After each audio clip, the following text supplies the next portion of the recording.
הגיעה אליי בחורה בת 39, אומרת לי, רזיאל, בוכה, היסטרית, הייתי בכל העולם. אין קבר של צדיק, אין בן אדם מטפל בצורה כזאת או אחרת שלא הייתי אצלו. קורה לי בחיים 3 אירועים אותו דבר, אני מכירה מישהו, מתאהב בי, הוא רוצה אותי, חודש לפני החתונה, הוא מבטל את החתונה. גם עכשיו זה קרה לי. הרגשתי שהיא בתודעה שלה מזמנת את זה. מזמנת את אותו אירוע. כשאדם מחדיר לעצמו, אומרים אדם בעל דיבורו, ובכלל מחשבה רעה מייצרת מציאות כזאת, והיא גורמת למציאות להיות בסיטואציה הזאת. אמרתי, תראה, בואי נבדוק את 3 הדברים. 3 הבחורים שיצאתי איתם קודם. בדקתי לו את הראשון, אמרה לי מדויק, איזה מזל שלא התחתנתי איתו, הייתי אחת מתגרשת.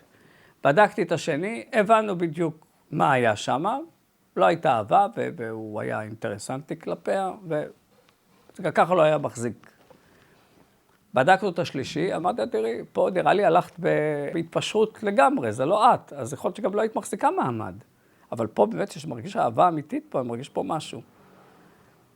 קודם כל תצאי מהתודעה השלילית שמלווה אותך, תצאי מהלחץ, אף על פי שאת בת 38, ובואי ניתן למצב להירגע, ותעשי כמה דברים שאני אומר לך. א', ב', ג', היא נשואה, יש לה 3 בנים, עם אותו בחור. מדהים שהוא גם היה אצלי.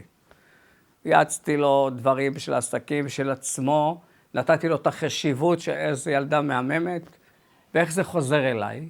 היא הכירה לי מישהי שבעלה הוא החבר הכי טוב שלי היום. הוא איש שאני הכי הרבה סומך עליו, הוא חבר מאוד טוב שלי. אז הקדוש ברוך הוא, תמיד אומרים, תעשה טוב, תמצא טוב, לא, אין משהו אחר.